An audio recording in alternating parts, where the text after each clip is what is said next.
Lalu apa yang sebetulnya terjadi dan bagaimana perkembangannya saat ini setelah penembakan? Selengkapnya kita temui jurnalis VOA dari Washington DC, Amerika Serikat, Virginia Gunawan.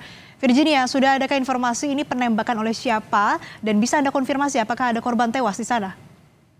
Ya, dan pemirsa Kompas TV, sampai saat ini memang belum ada informasi lebih lanjut dan bagaimana dan siapa yang menjadi pelaku atau tersangka pelaku penembakan yang dilakukan kepada kandidat calon presiden dari Partai Republik Donald Trump.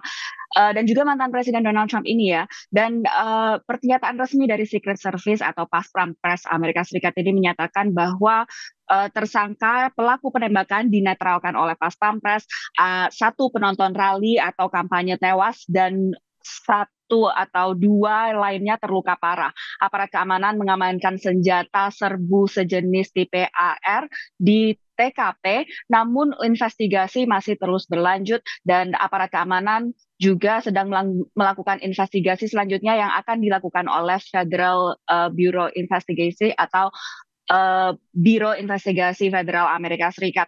Dengan minimnya informasi yang didapatkan dan disebarkan atau diberikan kepada publik, ini memang sulit untuk mengetahui secara pasti siapa pelaku atau tersangka pelaku yang melakukan penembakan, latar belakangnya seperti apa, namanya siapa, latar belakang atau motif yang membuat si pelaku tersebut melakukan penembakan itu juga apa. Dan ini memang akan jadi titik yang sangat penting dalam investigasi lebih lanjut, terutama untuk mengetahui motif pelaku dan juga kondisi mental dari pelaku tersebut. Dan sekitar 1,5 jam yang lalu, Gedung Putih ini mengonfirmasi bahwa Presiden Amerika Serikat Joe Biden telah berbicara lewat telepon dengan Donald Trump yang saat ini dinyatakan dalam kondisi yang aman. Meski Gedung Putih tidak merilis apa saja isi perbincangan tersebut. Dari Gedung Putih juga menyatakan bahwa Presiden Joe Biden bertolak dari Delaware kembali ke Gedung Putih untuk mendapatkan briefing yang lebih lanjut dari tim investigasi terkait insiden tersebut. Asri. Baik, pelaku penembakan dilaporkan sudah tewas. Bisa Anda ceritakan bagaimana kronologinya, Virginia?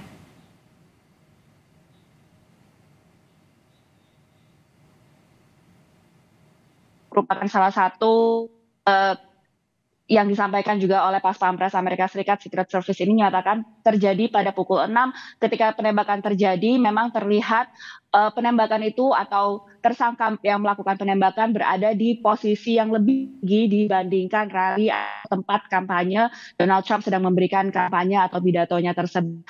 Ketika hal tersebut terjadi, beberapa saksi mata mendengar sejumlah tembakan yang diarahkan atau berada di sekitar lingkungan tersebut. Dari setelah itu, ketika di penembakan ada beberapa gambar atau video yang juga diambil oleh pendukung atau hadirin dari kampanye tersebut yang menunjukkan beberapa sisi di mana ketika terjadi tembakan bullet atau peluru yang menyasar tidak terkena seutuhnya kepada mantan Presiden Donald Trump, namun mengarah atau mengenai telinga mantan Presiden Donald Trump tersebut.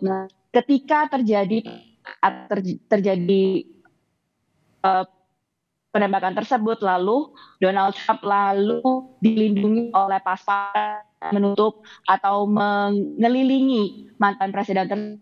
Dan setelah terjadi tersebut, telinga Donald Trump tampak berdarah dan setelah itu ia pun dilarikan dari panggung. Namun sebelum turun dari atas panggung, Donald Trump sempat mengepalkan tangannya dan menyerukan untuk tetap akan fighting dari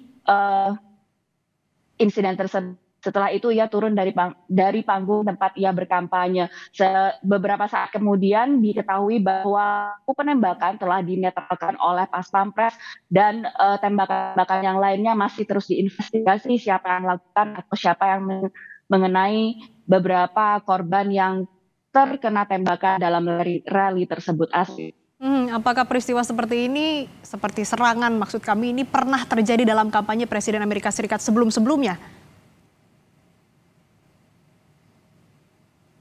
Pembunuhan Robert F. Kennedy Jr. yang adik dari Presiden John F. Kennedy Jr.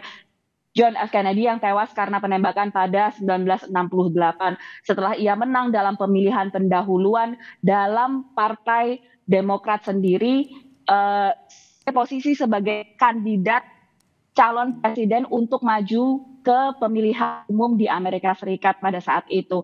Memang ini bukan paralel yang tepat kalau misalnya kita lihat dalam kondisi saat ini, namun upaya penembakan tak hanya menyasar pada presiden, tapi juga kepada kandidat presiden.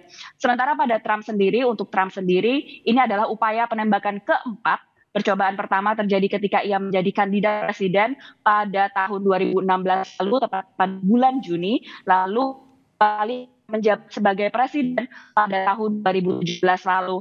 Upaya penembakan ini ada yang profil yang sejak upaya penembakan yang dilakukan kepada Ronald Reagan pada tahun 1981 lalu, dan juga terjadi di saat atmosfer atau suasana politik Amerika Serikat yang sangat terpolarisasi, terutama ini 4 bulan menjelang pemilu Amerika Serikat dan juga sekitar 5 hari sebelum Donald Trump ini secara resmi akan dijadikan atau dicalonkan sebagai kandidat resmi dari Partai Republik yang akan dilakukan dalam konvensi nasional di Milwaukee pekan.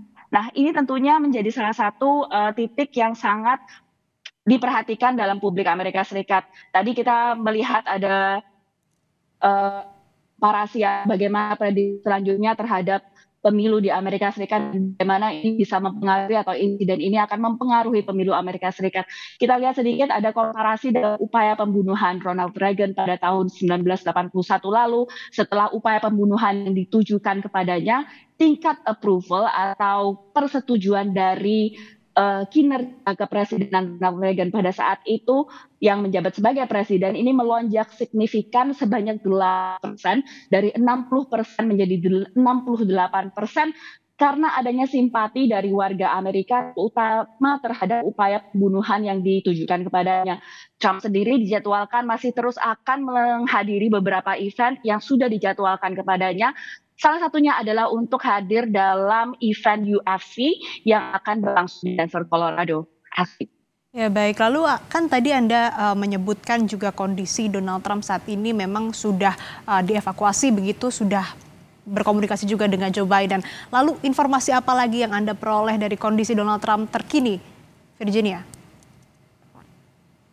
Si Donald Trump memang dinyatakan stabil dan ia juga dapat memberikan pernyataan dalam platform media sosialnya Truth Social yang memang jadi acuannya untuk memberikan suara atau memberikan pendapatnya dalam mimbar media sosial, karena dalam sejumlah mimbar media sosial lain itu memang dia sudah diblok atau dinyatakan tidak boleh tidak berada di media sosial tersebut.